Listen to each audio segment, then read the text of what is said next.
म्हणून एवढी प्रतिकूल परिस्थिती निर्माण झाली तरी तुकोबारायांनी भजन बंद होऊ दिलं नाही. तक्रारी पाटलाकडे आलत्या. पाटील डोकं उठवलं, याला ठेवा गावात, नाही तर आम्हाला सांगा गाव सोडायला. पाटलानं विचार केला की गावकरी गाव सोडून गेल्यावर पाटील की कोणाच्या बळावर, त्यापेक्षा एक हबप हाकलला तर काय बिघडल. तेव्हाचा निर्णय बोलून घेतला. काय तुकाराम बाबा, तुमच्या भजनानं वैतागलं गाव. गावात राहायचं असेल तर भजन बंद करावं लागेल, आणि भजन चालू ठेवायचं असेल तर गाव सोडावं लागेल. मला जाणीव आहे पाटील, माझ्या भजनानं लोकांना त्रास होतो. मी भजन बंद करण्याचा खूप प्रयत्न केला पाटील, पण बंदच होत नाही. का? माझी मज झाली अनावर वाचा, छंद या नामाचा घेतला असे जीवे झाला चढणे गे अवसान ते पण. मग गावात नाही राहता येणार. चालेल, आता काय खावे कोणीकडे जावे, गावात राहावे कोण्या बळे. कोपला पाटील गावीचे लोक आता मज भीक कोण घाली. मग भंडारा डोंगर, उपद्रव झाल्यावर घोराड्या डोंगर, त्याच्यावर उपद्रव भामचंद्र. बालमित्र भेटले आपा तुकाराम महाराजाला. भजन संपून येत होते गावात. विनान चिपळा जय रे. अरे काय चिपळा वाजवत बसला विनान, भजन करीत. काय मिळवलं? होती सावकारकी बुडवली, दुष्काळ पडला, सगळे वाटोळ झालं. दुष्काळात पत्नी मरण पावली. माझ्याकडे बघ 100 एकर ऊस आहे, गायीनं गोठा भरलेला आहे, मोठा वाडा आहे. तुकोबाराय म्हणाले चांगलं आहे ते, पण एक विचारू. काय कधी डोळे मिटून तू विचार केला का की मेल्यावर याच्यातला किती एकर ऊस सोबत येणार आहे? कोणती गाय दाव तोडून स्मशानापर्यंत पोहोचणार आहे? अरे आपण कितीही प्रेम करा, एका पाटलानं घोडी घेतली. घोडीवर एवढं प्रेम, एवढं प्रेम, एवढं प्रेम. आपा घोडी आजारी पडली, पाटलाचा चेहरा उतरला. लोक विचारू लागले का हो बरं नाही का पाटील? मला बरं आहे हो. मग घोडीला बरं नाही हो, कालपासून चारा खात नाही घोडी. कोंडे बाबा घोडी आजारी पडली तर पाटलाचं तोंड उतरलं. घोडी दुरुस्त झाली, पाटलाचा चेहरा प्रसन्न दिसला. पुन्हा जाणारे येणारे बरं आहे वाटतं घोडीला. कशावरून? तुझ्या तोंडावरून. हा बरं आहे, सकाळीपासून चारा खाती घोडी. मालकाचं तोंड उतरतं घोडी आजारी पडल्यावर, आणि घोडी दुरुस्त झाली तर चेहरा प्रसन्न होतो. मी उलट विचारतो, मालक आजारी पडला, इमानदारीनं सांगा घोडीचं तोंड उतरेल का? नुसता आजारी नाही पडला, मेला, प्रेत यात्रा निघाली, तरी त्या संध्याकाळी घोडीनं दाबून 2 किलो हरभरे खाल्ले. तिला काय अशी किती मालक आहे? आणि तू लागला का सांगायला 100 एकर ऊस आहे, गायीनं गोठा भरला, मोठा वाडा आहे. अरे तू कशात बसतो? 5 लाख दगडाची घरं होती रावणाची, 7 लाख विटाची होती, 1 कोटी काशाची होती, 1 कोटी तांब्याची होती, आणि 7 कोटी घरं सोन्याची होती. तरी सांगते कवडी गेली नाही, सांगते कवडी गेली नाही, सांगते कवडी गेली नाही,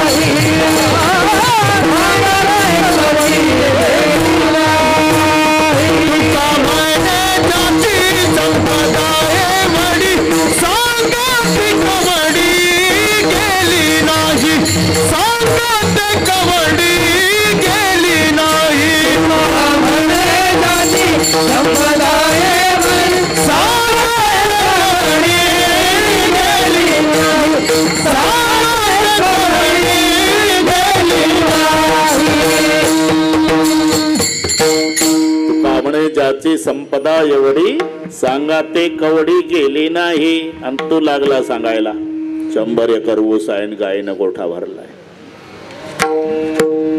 मग अरे तू जेवढं मिळवले ना, हे फक्त माध्यान्ह काळासाठी आहे, आणि मी जे मिळवलं ते अंत काळासाठी आहे.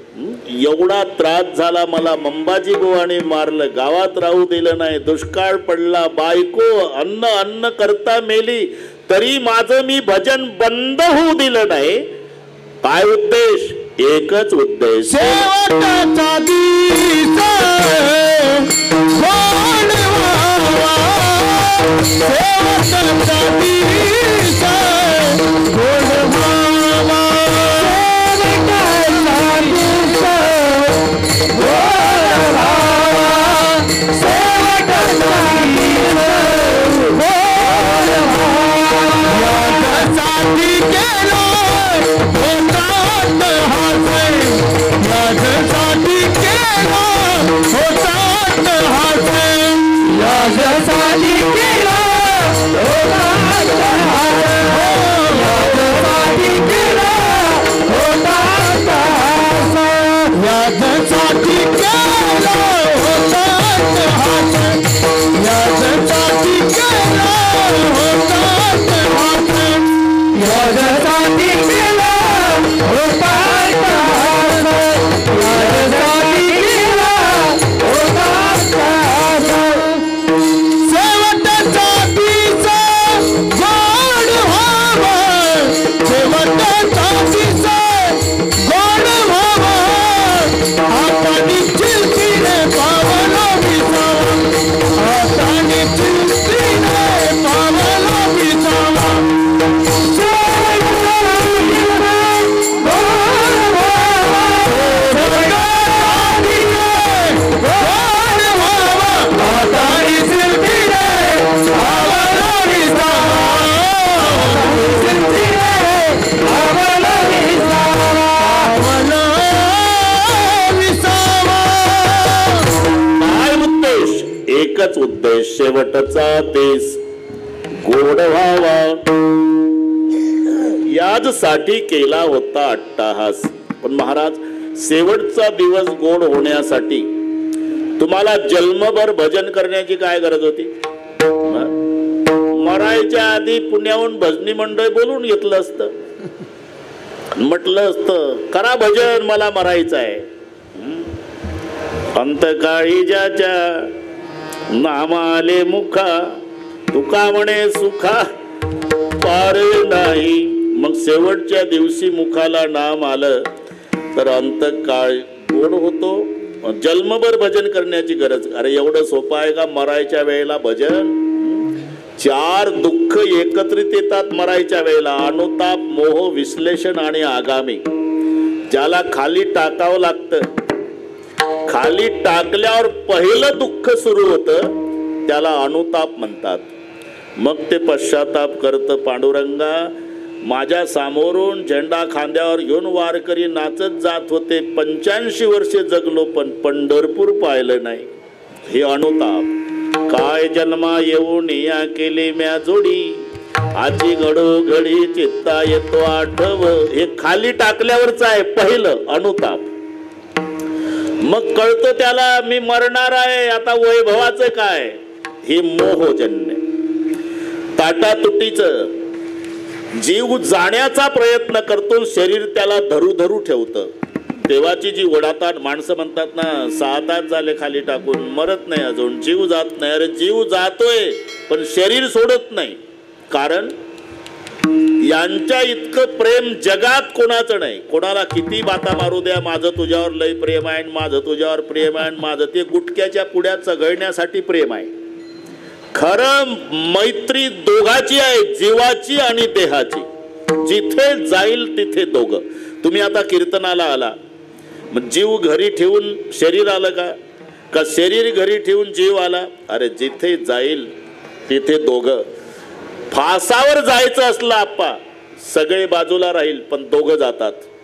याकूब मेमनला नागपूरला फाशी झाली, त्याचा परिवार मुंबईला होता, पण फासावर दोघं गेले. त्याचा जीव न त्याचा देह शेवटच्या श्वासापर्यंत विसरत नाही एकमेकाला. एवढं प्रेम. मग 70, 75, 80 वर्षाची दोघाची मैत्री झालेली असते, तेव्हा शरीर जीवाला सोडत नाही. ते आपण त्याला विश्लेषण दुःख म्हणतो. विश्लेषण ताटातुटीचं. जाऊ नको जीवा, जाऊ नको जीवा. का 70 वर्ष ज्या बंगल्यात राहिलो, तू गेल्याबरोबर माझा परिवार मला 7 तास ठेवणार नाही. आणि तसंच आहे, तुम्ही पहा, तुम्ही मरून बघा माझं चुकीचं असेल तर. आणि मग चर्चा ऐका. का हो कशा करता उशीर, मुलगी यायची म्हणतात बुवा. ते वैतागूनच बोलतं दुसरं. कुठून? दिल्लीहून. पागल झाला का म्हणा, मुलीची वाट पाहीपर्यंत अरे डेड बॉडीचं काय होणार. मग आता उशीर करू नका, काढा काढा काढा म्हणती असे झाला भूमी भार. काढा काढा म्हणती असे झाला भूमी भार. काढा काढा म्हणती असे झाला भूमी भार. काढा काढा म्हणती असे झाला भूमी भार. स्वजन स्वगोत्रे सारे करीती विचार. काढा काढा म्हणती अशी झाला भूमी भार. स्वजन स्वगोत्र सारे करीती विचार. काढा काढा म्हणती अशी झाला भूमी भार.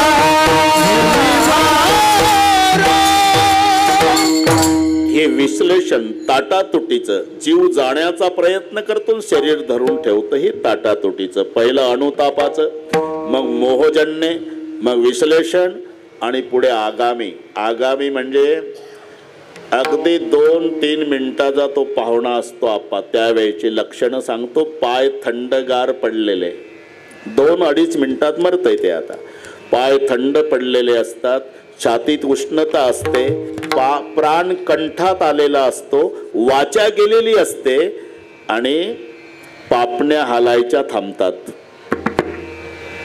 ते सारखं वर पाहतं, याला म्हणतात आगामी. 1-2-2.5 मिनिटात जाणार ते, हे आगामी. पापणी सुद्धा हलवत नाही, सारखं तिकडे पाहतं. का? त्याला यमदूत दिसतात. यमदूत फक्त दोघाला दिसतात, मृदंगाचार्याला आणि कीर्तनकाराला. आम्ही काय, मग दोघाला कोणाला? गावातल्या कुत्र्यांना दिसतात, आणि ज्याच्या करता आले त्याला दिसतात. स्वर्गारोहण प्रसंग वाचा. धर्मराजासोबत कुत्र निघालं, ते यमपुरीपर्यंत गेलं, पुण्य संपून कुत्र वापस आलं. पण यमदूत कसे असतात हे बघून आलं, म्हणून ज्या दिवशी गावात यमदूत येतात त्या दिवशी कुत्रे भोंकत नसतात. लहान पिल्यापासून म्हाताऱ्या कुत्र्यांपर्यंत नुसते विव्हळतात. त्याचं कारण शोधा. एखादा भित्रा माणूस जर संडासमध्ये गेला आणि झुरळ बघितलं तर ते झुरळ म्हणत नाही, झुजू झुजू झुजू करतं, दरवाजा तोडून बाहेर येण्याचा प्रयत्न करतं. त्याची बोबडी वळते. या बाबा नमस्कार, बसा. बोबडी वळते त्याची. तसं कुत्र्यांना यमदूत दिसतात, ती पाहण्याची दृष्टी आहे त्यांना. भुंकण्याचा प्रयत्न करतात सगळे कुत्रे गावातले, पण बोबडी वळल्यामुळे वर तोंड करून वो वो करतात. त्याला आपण विव्हळणे म्हणतो, विव्हळणे. आणि त्या दिवशी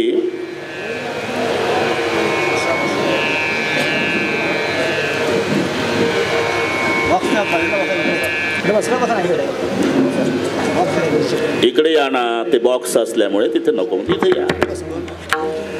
अहो इकडे या ना, काय किती वेळ लागतो त्याला. विठ्ठल विठ्ठल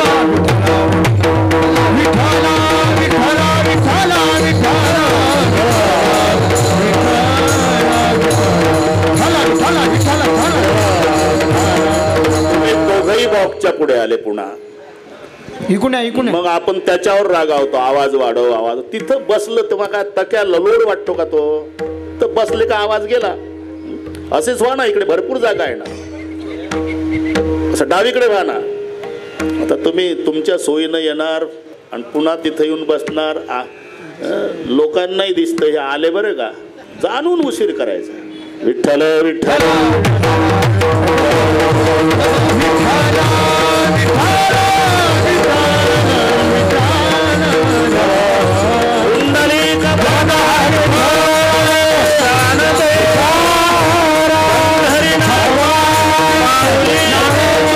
जगत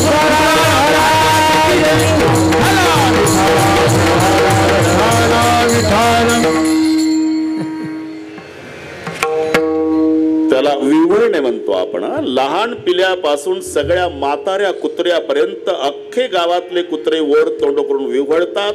माझं खोटं असेल त्या दिवशी म्हाताऱ्या माणसांची चर्चा ऐका. एक 90 वर्ष वयाचं म्हातार 85च्या म्हाताऱ्याजवळ जातं. नाना, काय आबा? अरे गावातले कुत्रे रडायला लागले आज. हा, जास्त आजारी कोण आहे आपल्या गावात? हे दोघं सोडून हे डोके चालवतात. समजायचं यमदूत आलेले आहे. हे आगामी 11 विक्राय काळ कुट्ट निर्दय निष्ठू निगर घट्ट ते आपणात बांधून घट्ट फरफरा ओढते बिकट मार्गी काटे कुटे ठाई ठाई खड्डे मोठे दंसली सर्प विंचू कुटे ऊर्ध्व मार्गी ओढते हिंस्त्र पशु लचके तोडते क्रूर गिधाड बोचुनी खाते रक्त बंबायाची अरी दया कोणा येईना. दूर राहिली नाती गोती राज्ये वैभवती संपत्ती पडला येम दूता हाती असाय आणि एकटा. हे आगामी. त्याच्या आधी विश्लेषण, त्याच्या आधी मोह आणि त्याच्या आधी अनुताप. अनुताप, मोह, विश्लेषण आणि आगामी या 4 दुःखाचं एकत्रीकरण. एक एक रोमाच्या ठाई सहस्त्र विंचवाची वेदना पाही बोलता नये काही बैसली नवही द्वारे. एका केसाला 1000 विंचू चावल्याची वेदना म्हणजे मरणाचं दुःख.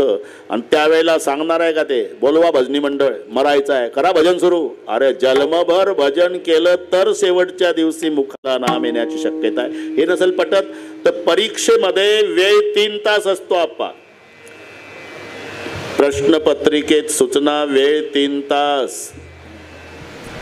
मग 3 तासाचा पेपर सोडवण्यासाठी त्याला वर्षभर अभ्यास करण्याची गरज काय? आदल्या दिवशी 6 तास वाचून घ्यायचं पुस्तक. नाही जमत का? त्याच्यात प्रकार आहे. 100 पैकी 99 मिळाले ते रोगोर प्यायला धावतं. मायबाप म्हणतात नापास झाला का बाळू? नाही. मग रोगोरची बाटली हातात दिसते, 1 गुण गेला मम्मी. अरे पण 99 मिळाले. हो 99 मिळाले, पण मी वर्षभर पुस्तक हातातून खाली ठेवलं नाही, माझा 1 गुण का जावा? हा विद्यार्थी आहे. अरे पण ते त्याचा बाप न तो मुलगा सकाळपासून कारमध्ये पेढे वाटतात रे, 35 मिळाले म्हणतात. त्यानं पेढे तालुक्यात वाटले पाहिजे. मम्मी 35 लय झाले, पुस्तक हातातच घेतलं नाही वर्षभरात, फार झाले 35. आणि मी पागल झालो अभ्यासासाठी, माझा 1 गुण का गेला? एक विद्यार्थी प्रश्न पत्रिकेवरील सूचना वाचतो, 7 पैकी 5 सोडवा, 7 पैकी 5 सोडवा. त्याच्यात आपल्या लायकीचा कोणता? मग अबकडे एखादा पोट विभाग सोडून अर्ध्या तासात घरी येतो. आप्पा त्याची मम्मी अख्ख्या गावात सांगते, माझा बाळू ना अर्ध्याच तासात येतो पेपर सोडवून. बाकीचे बसतात 3-3 तास लिहत. तुला काय माहिती बाळून काय दिवा लावला परीक्षेत? आणि एक विद्यार्थी प्रश्न पत्रिकेवरील सूचना वाचत नाही, ज्यानं वर्षभर अभ्यास केला तो भरा भरा भरा भरा भरा उत्तर लिहायला सुरुवात करतो. जर वेळ शिल्लक राहिली तर शांत डोक्यानं प्रश्नपत्रिका वाचतो आणि प्रश्नपत्रिकेवरील सूचना वाचल्यावर धक्का बसतो. आता काय करू? परीक्षकाची सूचना होती, खालील 7 पैकी 5 सोडवा. मी 7ही उत्तर लिहिली. आता काय करू? मग तो परीक्षकाकरता विद्यार्थी सूचना लिहितो.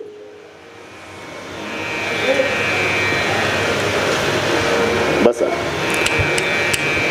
की कृपया प्रश्नपत्रिकेवरील सूचना न वाचल्यामुळे मी 7ही उत्तर लिहिली, तरी वरील 7 पैकी कोणतेही 5 तपासा. याला अभ्यास म्हणतात. ज्यानं वर्षभर अभ्यास केला त्याचा 3 तासाचा पेपर व्यवस्थित सुटतो. 3 तासाचा पेपर व्यवस्थित सोडवण्यासाठी वर्षभर अभ्यासाची गरज आहे. तसं शेवटच्या दिवशी मुखाला नाम येण्यासाठी जन्मभर घेण्याची गरज आहे. आणि महाराज म्हणतात मी घेतलं यासाठी केला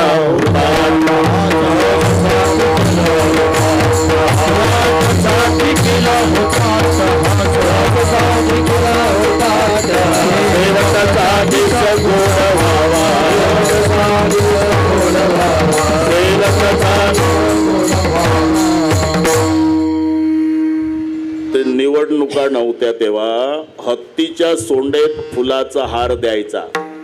ज्याच्या गळ्यात हार घातला त्याला तिथला राजा करायचा. 5 वर्षे त्याच्या स्वाधीन कारभार असायचा. पण 5 वर्षे पूर्ण झाले की पुन्हा हत्तीच्या सोंडेत हार. निवडणूक नाही.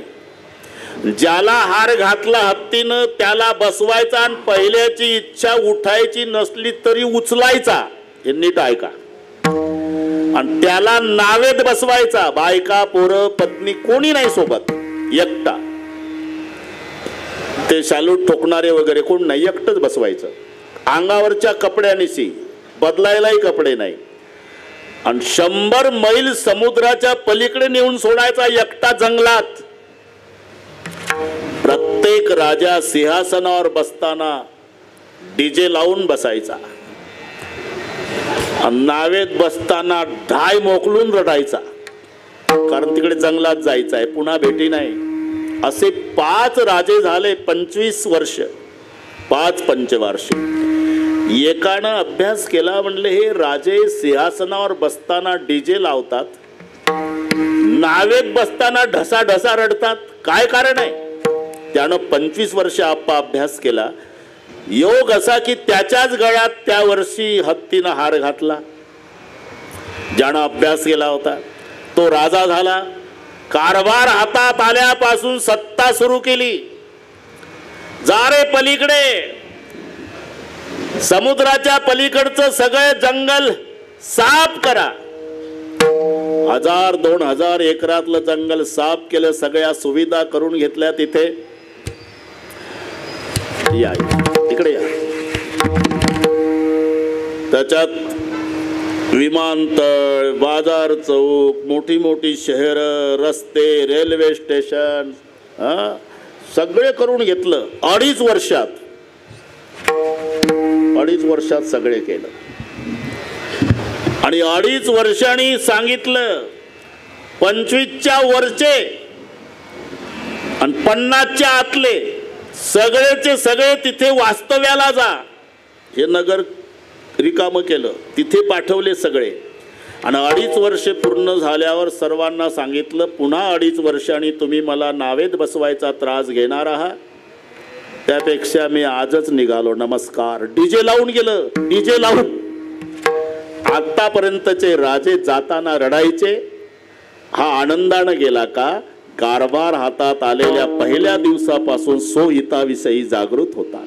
म्हणून शेवटच्या दिवशी त्याच्या जीवनात हसण्याचा प्रसंग आला. महाराज म्हणतात मी जन्मभर हा आटापिटा केला, तो एवढ्यासाठी शेवटचा दिवस गोड व्हावा.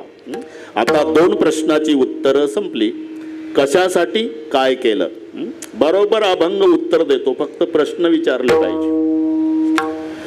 प्रश्न विचारा कोंडे बाबा की उत्तर आलंच. कशासाठी? शेवटचा दिवस गोड व्हावा. काय केलं? केला होता अट्टहास. महाराज 2 प्रश्नाची उत्तर कळाली आम्हाला. 11:15 झाले. आता 3रा प्रश्न आहे का? कशासाठी काय केलं कळलं, पण सध्याच काय? आता निश्चिंतीने पावलो विसावा. आता निश्चिंतीने पावलो विसावा.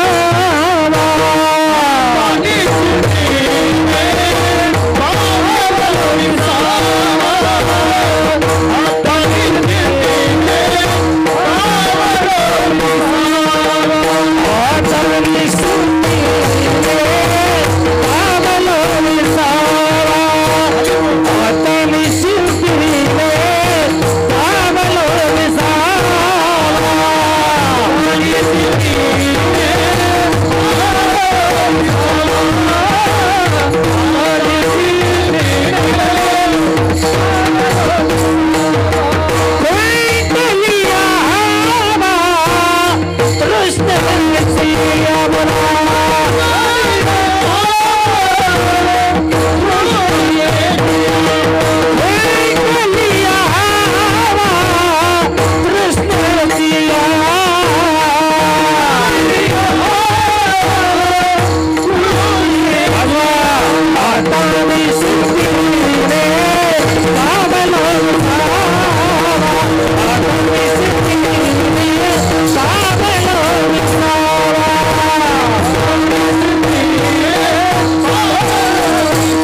सध्याचं काय? आता निश्चिंतीने पावलो विसावा. आता आता हा वर्तमान कालवाचक घ्यायचा.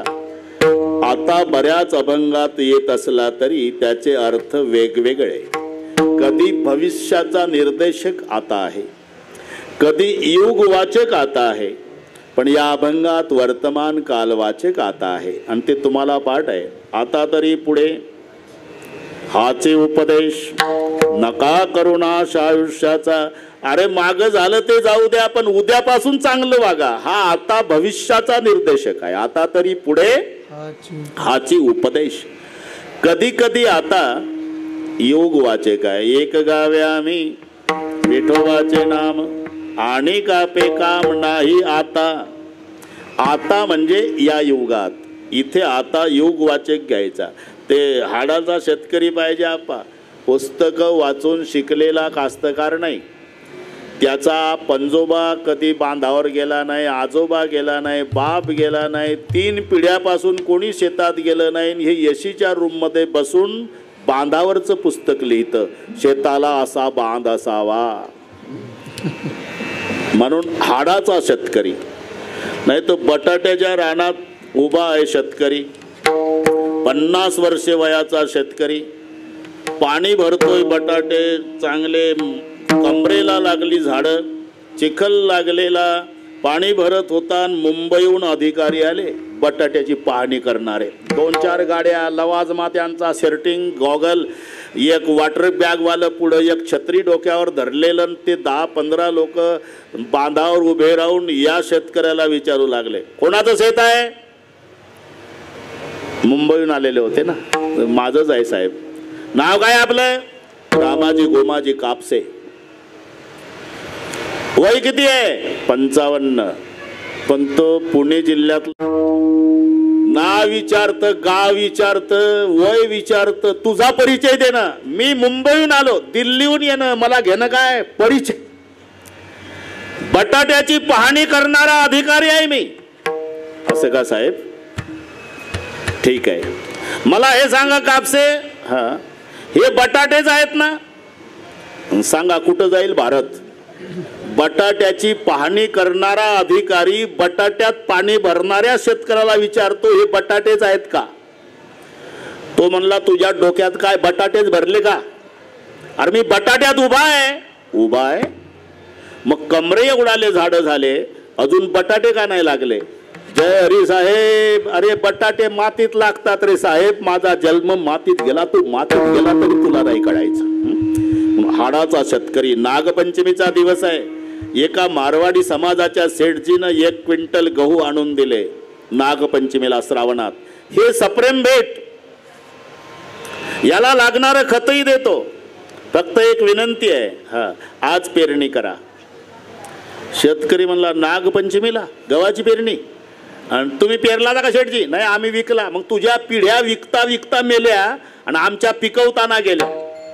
अरे नागपंचमीला श्रावणात कुठे गहू पेरतात का? वापस न्या, दिवाळी होऊ द्या, डबल भावात विकत घेऊन पेरील का? आता सीजन नाही. हे जसं तसं कृतयुग हे ध्यानाचं सीजन होतं, त्रेतायुग यज्ञाचं सीजन होतं, द्वापार युग हे परिचर्येचं सीजन होतं आणि कलियुग हे हरिनामाचं सीजन. आणि म्हणून आणि कापे काम नाही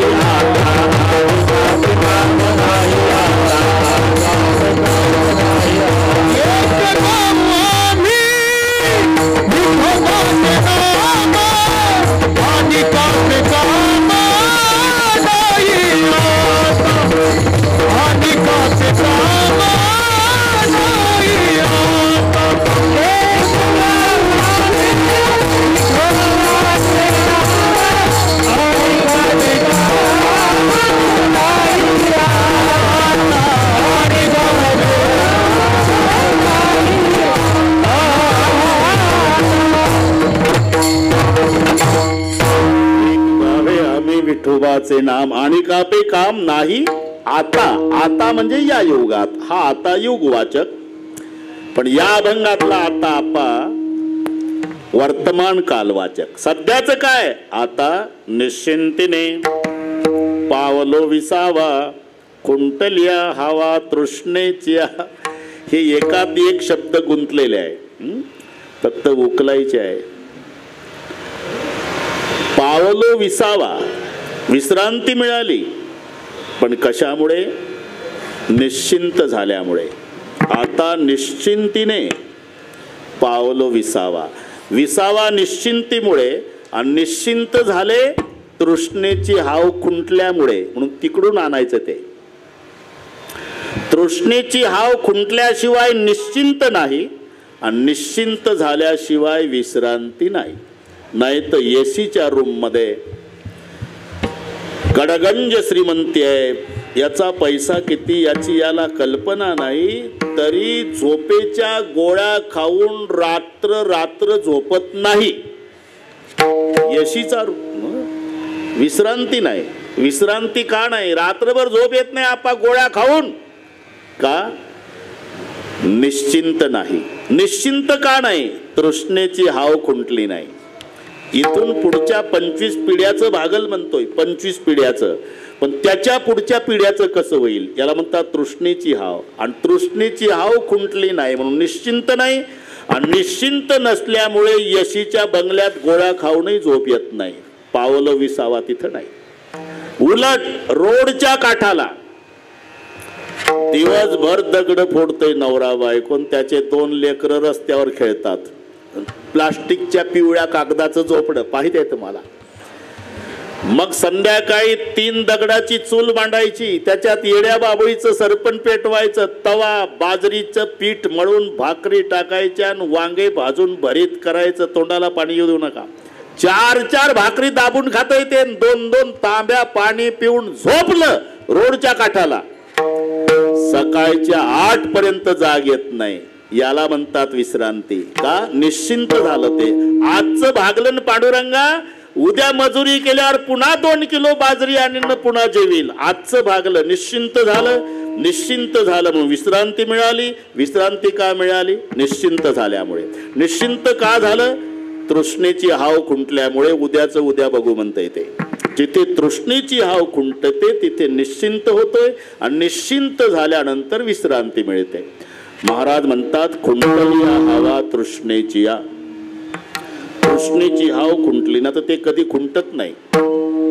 10, 20, 50 भये, 1000, लाख मंगेगी, कोटी, अरब खरब, दरापति होने की चाह जगेगी, स्वर्ग पताल का राज करो, तृष्णा को अति आग लगेगी. इथे तृष्णा शब्द आहे ना. 10 रुपये वालं म्हणतं 50 आले पाहिजे, 50 वालं 100 म्हणतं ते 1000ची अपेक्षा करतं, ते लाखाची, ते कोटीची. जो 10, 20, 50 पैसे तो 1000 तो लाख मंगेगी, कोटी अरब खरब, दरापति होने की चाह जगेगी, स्वर्ग पताल का राज करो, तृष्णा को अति आग लगेगी. फक्त पुढे बोट दाखवायचा कार्यक्रम. दीन कहे धनवान सुखी, धनवान कहे सुख राजा को भारी, राजा कहे सुख महाराज को, महाराज कहे सुख इंद्र को भारी, इंद्र कहे सुख चतुरानन को, चतुरानन कहे सुख विष्णू को भारी. हे एकमेकाकडे बोट दाखवायचा कार्यक्रम चालू आहे. त्याला चाह म्हणतात. हिंदीमध्ये चहा नाही, चाह. चाह पैसों से आनों में आने लगी, चाह आनों से रुपया बनाने लगी, चाह. चाह बरं का.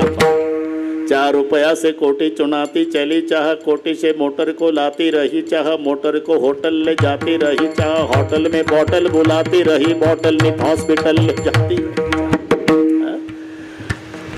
तृष्णा संपत नाही.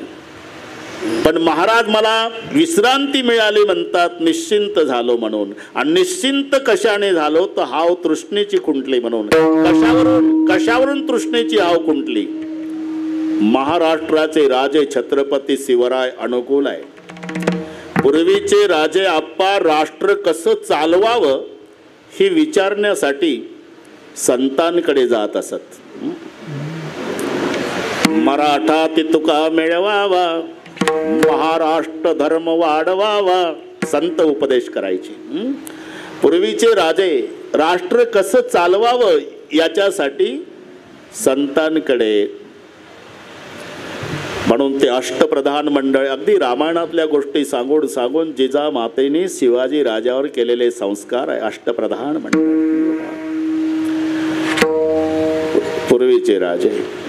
आता राजाकडे जातात, आमचं 1/4 करून द्या म्हणतात. असं उलट तिकडचं तेव्हा महाराष्ट्राचे राजे छत्रपती शिवराय नजराणा पाठवतात तुकोबारायाकडे, तरी नम्रपणे नकार दिला. काय दिला ठेवा, आम्हा विठ्ठलची व्हावा. दिवट्या छत्री घोडे हे तो बऱ्यात न पडे, नजराणा वापस केला. याचंच उत्तर आहे कुंटलिया हावा तृष्णे.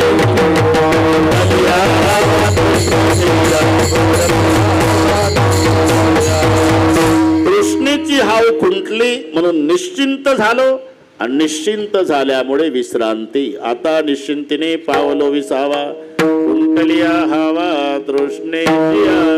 एकदा संप्रदायपूर्वक भजन घेऊ, मधली चाल घेऊ, मग ज्ञानेश्वर माऊली झाल्यावर तिसरी घेऊ. सगळे दिंडेवाले फडकरी मजा आहे इकडे.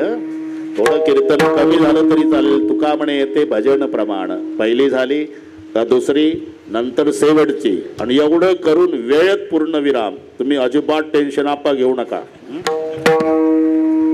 एकदा सर्वांनी हातानं टाळी मुखानं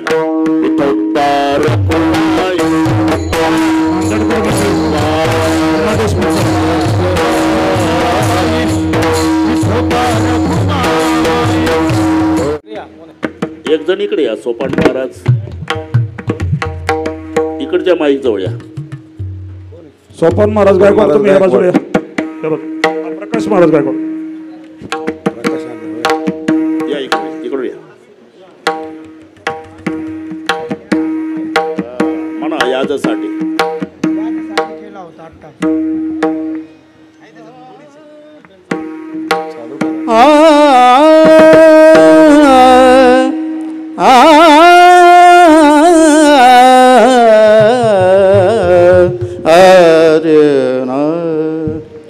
याजसाठी केला होता अट्टहास. याजसाठी केला होता अट्टहास. याजसाठी केला होता अट्टहास. याजसाठी केला होता अट्टहास. याजसाठी केला होता अट्टहास. याजसाठी केला होता अट्टहास. याजसाठी केला होता अट्टहास. याचसाठी केला होता अट्टहास. शेवटचा दिवस गोड भावा. शेवटचा दिवस गोड भावा. आता चिंतेने पावलो विसावा. आता चिंतेने पावलो विसावा. शेवटचा दिवस गोड भावा. शेवटचा दिवस गोड भावा. आता चिंतेने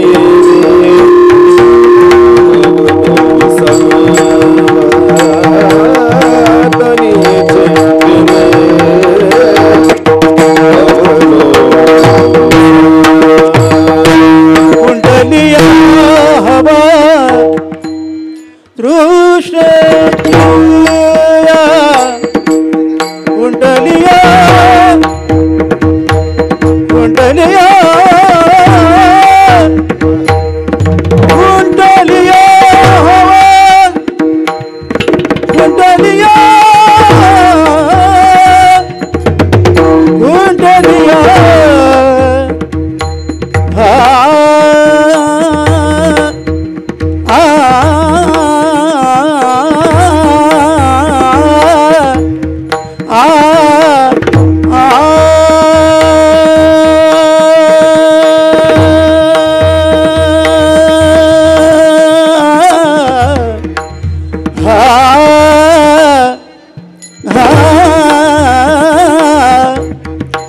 खुंटलिया हे खुंटलिया खुंटलिया खुंटलिया हवा हवा कृष्णाची कृष्णाची आ आ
साठी केला होता अट्टाहास शेवटचा तीस गोड व्हावा. कशासाठी काय केलं कळलं महाराज. सध्याचं काय तेही सांगितलं ना. आता निश्चिंतीने पावलं विसावा कुंटली हवा तृष्णेची या. आता चौथा प्रश्न आहे महाराज. काय तुम्ही निवांत बसला म्हणजे मागचं आठवत असेल. आठवतं ना. मग मागचं आठवलं म्हणजे काय वाटतं. कौतुक वाटे झाली आवेचाचे. कौतुक वाटे झाली आवेचाचे.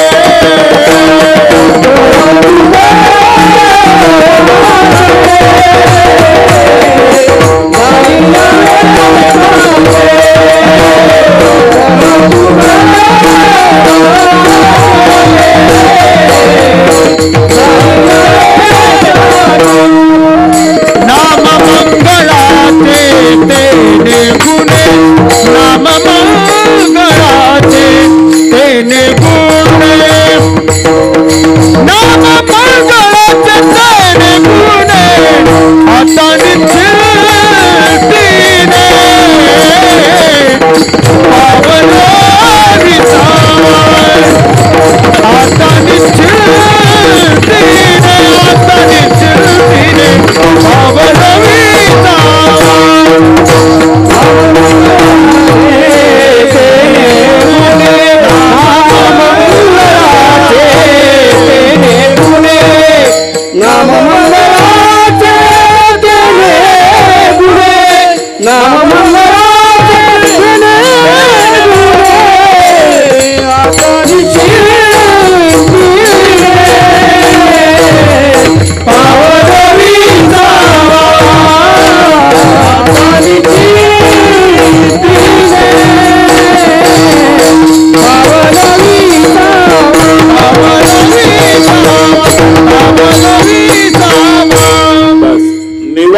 बसला म्हणजे मागचं आठवत असेल. आठवतं बाबा. मागचं आठवल्यावर काय वाटतं? कौतुक वाटे. कौतुक वाटतं. कशाचं? झाली या वेचाचे. अख्खं आयुष्य नाम चिंतनात वेचलं याचं नवल वाटतं. एकदा मुखाला नाम येण्यासाठी कितीतरी जन्माची पुण्याई पाहिजे आणि माझा एकही क्षण बिगर नामाचा गेला नाही याचं नवल आहे. तरीच नाम जिव्हाग्री येईल श्रीरामाचे किंवा त्याचे मुखी हरी पैठा त्याचे मुखी हरी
जन्मेचे.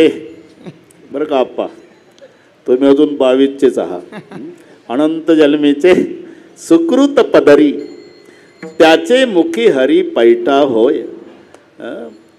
एकदा मुखाला नाम येण्यासाठी अनंत जन्माचं पुण्य पाहिजे. अरे माझा एक क्षणही आयुष्यातला नामाशिवाय गेला नाही. अख्खं आयुष्य नाम चिंतनात वेचलं याचं कौतुक वाटतं. कौतुक वाटे झाली या वेचाचे. नाही तर हे चाललेलं आहे. तुम्ही प्रपंचात असा नाही तर परमार्थात असा आप्पा आयुष्य चाललेलं, आयुष्य जात आहे पहा. चाललेलं आहे, ते थांबलेलं नाही, चाललेलंच आहे. कंजूस माणूस होता, त्यानं तीर्थयात्रा केली ना आला आणि मावंद घालायचं म्हणला. मावंद महिना डिसेंबर होता, त्यानं गावातले 25 VIP सांगितले आप्पा जेवायला. 25 VIP आणि निमंत्रण 3:30 वाजताचं. सगळ्या गावात चर्चा. म्हणले 3 पिढ्या याच्या दारात कोणी हात धुतला नाही तुला. मला कसं काय सांगितलं? म्हणले काय लबाडाचं खरं आहे का? जेवणच करून जाऊ आपण. लोक ओळखत होते त्याला. 3:30चं निमंत्रण. लोक 4:15ला आले तरी स्वयंपाक उरकायचा. डिसेंबर महिना. 5:30 वाजले, दिवस मावळला, गारठ्याचे दिवस. 6:30 वाजले मग 25 लोकांची पंगत बसवली. ते पदार्थ आता माणसाला शिजेपर्यंत दम निघतो, आपण निवेपर्यंत जमत नाही. लाड घोटून बेजार झाले लोक. म्हणले का रे आता सुरू करायचं का नाही? 3:30चं निमंत्रण 6:45 झाले ना. 2 मिनिट थांबा. आता कशा 2 मिनिट? म्हणला तूप वाढायचं आहे, मावद्याची पंगत आहे. मग कोणी म्हणाय गेले अण्णा? ते घरात आलं बायकोला म्हणला तूप वाढायची तीर्थयात्रा केली मी, पावद्याची पंगत आहे. बायको म्हणली तुपाची वाटी तिजोरीत आहे. एवढं चिकट होतं हे. वाटी तुपाची तिजोरीत. 7 वाजले आप्पा. डिसेंबर महिना, गारठ्याचे दिवस आणि तिजोरी उघडली तर वाटीतलं तूप थिजलेलं होतं. आता कसं वाढायचं? वाटी ठेवली चुलीतल्या निखाऱ्यावर आणि हे आलं पंक्तीत. काय झालं? म्हणला ते वाटीमध्ये तूप आहे का नाही, थंडीनं थिजलंय ते निखाऱ्यावर ठेवलं. 1-2 मिनिट दम काढा. पातळ झालं का लगेच वाढायचं मग सुरू करा तुम्ही. तर म्हणला आता 7 वाजले, 3:30चं निमंत्रण, आम्ही दम काढत नाही, करतो सुरू, नको वाढू तू. थांबा आता 2 मिनिट. पंक्तीतल्या लोकांचा राग बायकोवर काढला घरात येऊन. झालं का नाही अजून? लोक उठायच्या तयारीत आहे. झालं का नाही अजून? ती घाबरून गेली बिचारी. तिनं हातानंच वाटी उचलली. तापली होती, चटका बसला, सुटले हात, पडली चुलीत. काढला आप्पा तूप. हा म्हणला फुकट गेली पंगत. का? तूप सांडलं वाटीतलं चुलीत. बायको म्हणली आपल्याला काय फायदा आणि तोटा? तुम्ही पंक्तीत तूप वाढणार होता तर वाटी रिकामीच आणली असती घरात. आणि चुलीत सांडलं तरी वाटी रिकामी. आपल्याला काय फायदा आणि तोटा आणि कशाला वाईट वाटून घेता? हा म्हणला तुझं खरं आहे, पण सांगू पंक्तीत तूप वाढल्यावर वाटी रिकामी झाली असती, चुलीत सांडल्यावरही वाटी रिकामी झाली, पण पंक्तीत तूप वाढल्यावर वाटी रिकामी झाली असती ते तूप सार्थकी लागलं असतं. चुलीत सांडल्यानं वाटी रिकामी झाली, हे तूप फुकट गेलं. तसं देहरूपी वाटीमध्ये आयुष्य तूप आहे. तुम्ही संसारात खर्च करा तरी वाटी रिकामीच होणार आहे, परमार्थात खर्च करा तरी वाटी रिकामीच होणार आहे. मग देहरूपी वाटीतलं आयुष्यरूपी तूप संसारातच खर्च करणे हे चुलीत सांडल्यासारखं आहे, आणि देहरूपी वाटीतलं आयुष्यरूपी तूप हे परमार्थात खर्च करणे हे पंक्तीत वाढल्यासारखं आहे. महाराज म्हणतात अख्खं आयुष्य नामचिंतनात वेचलं याचं नवल आहे. कौतुक वाटे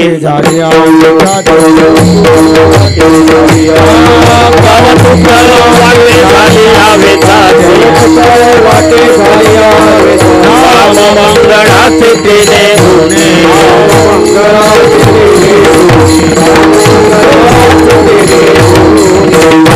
नाम मंगळाचे.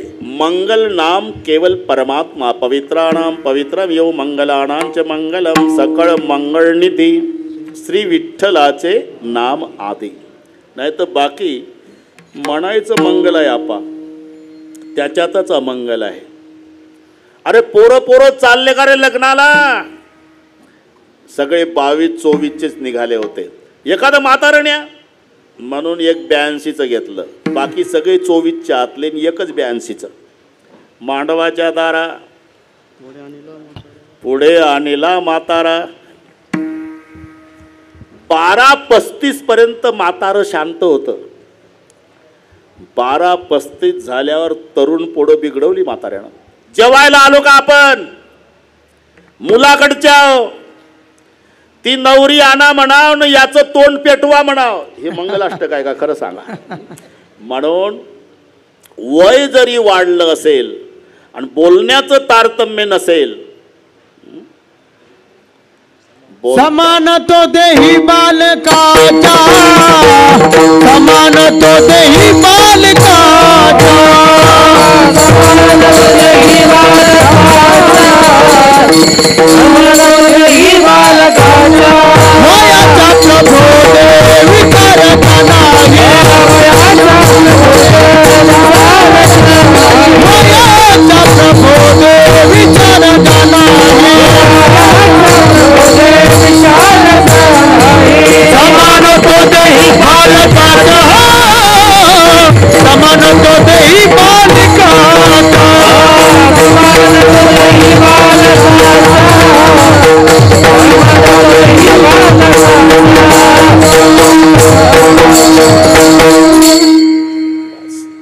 तोल गेला म्हणजे बेताल बोलतोय माणूस, आणि बेताल बोलला म्हणजे तोल जातो. तोल गेल्यावर बोलण्याचं मोल कमी होतं. म्हणून लक्षात, हे वयाच्या प्रबोधे विचार ज्या नाही, समान तो देही बालकाच्या. वय वाढलं पण बोलण्याचं तारतम्य नसेल तर त्याला पिकलेल्या दाढी मिशीचं बालक समजा.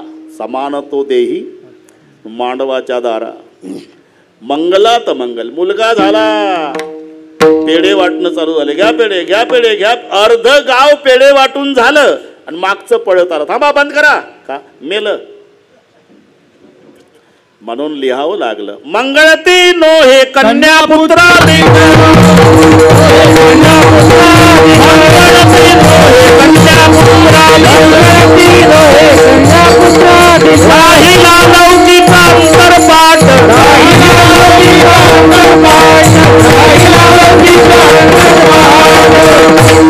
मंगळते नोहे कन्या पुत्रादिक राहिला लौकिक अंतरपाठ. मंगल काय? सकळ मंगळनिधी श्री विठ्ठलाचे नाम आधी. ते तुम्हाला माहित नाही, ते सदर यायचं शुभ बोलणाऱ्या, शुभ बोलणाऱ्या पेपरला असायचं.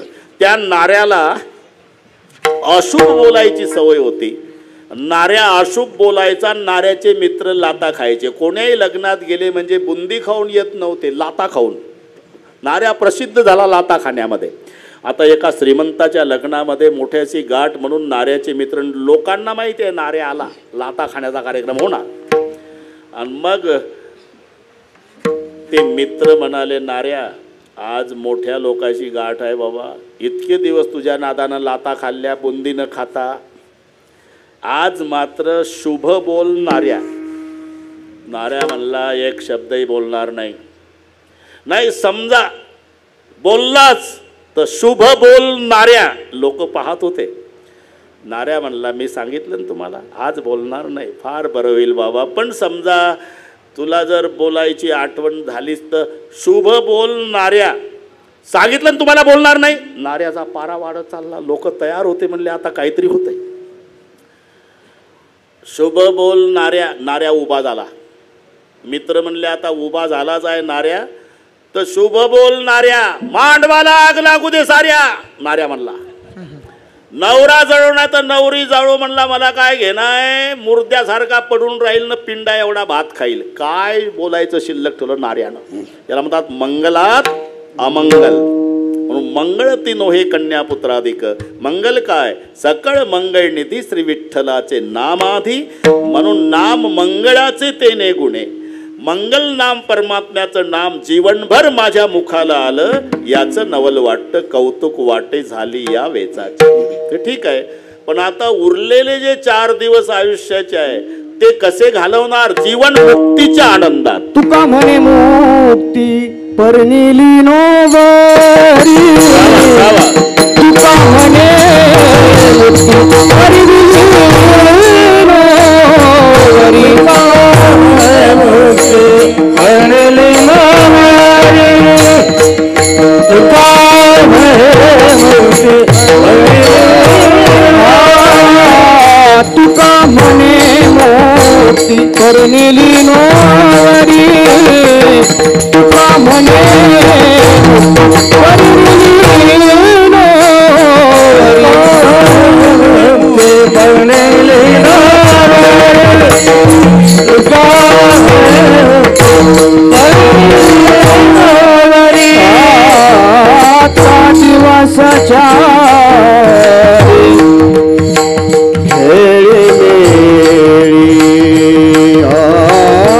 दिवस चारी खेळी मेरी. आता दिवस चारी खेळी मेरी. खेळी मेरी. आता निशिंतीने पावलो विसावा.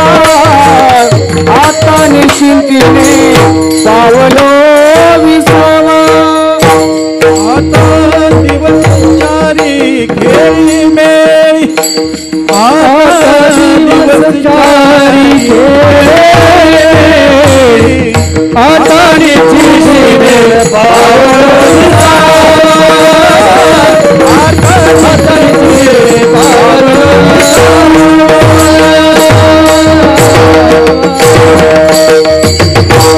म्हणे मुक्ती परनिली नोवरी. आता उरलेले आयुष्याचे 4 दिवस जीवन मुक्तीच्या आनंदात खेळीमेळी घालवणार. आता निश्चिंतेने पावलो विसावा. कुंटलिया हवा तृष्णेची. ज्यांच्या संबंधाने हा कार्यक्रम आहे कैलासवासी ज्ञानोबाजी चिमणरावजी पासलकर, त्यांचे सुपुत्र भगवान बापू, त्यांचा सर्व परिवार. जोपर्यंत वडील घरी असतात वजनदार वाटतं घर, वजनदार. एकदा वडील गेले केवढाही मोठा फोटो लावा घराचं वजन जातं. भगवान बापू तुम्ही अजून मोठं व्हा, पार चेअरमन व्हा, आमचा आशीर्वाद आहे. पण एक लक्षात ठेवा,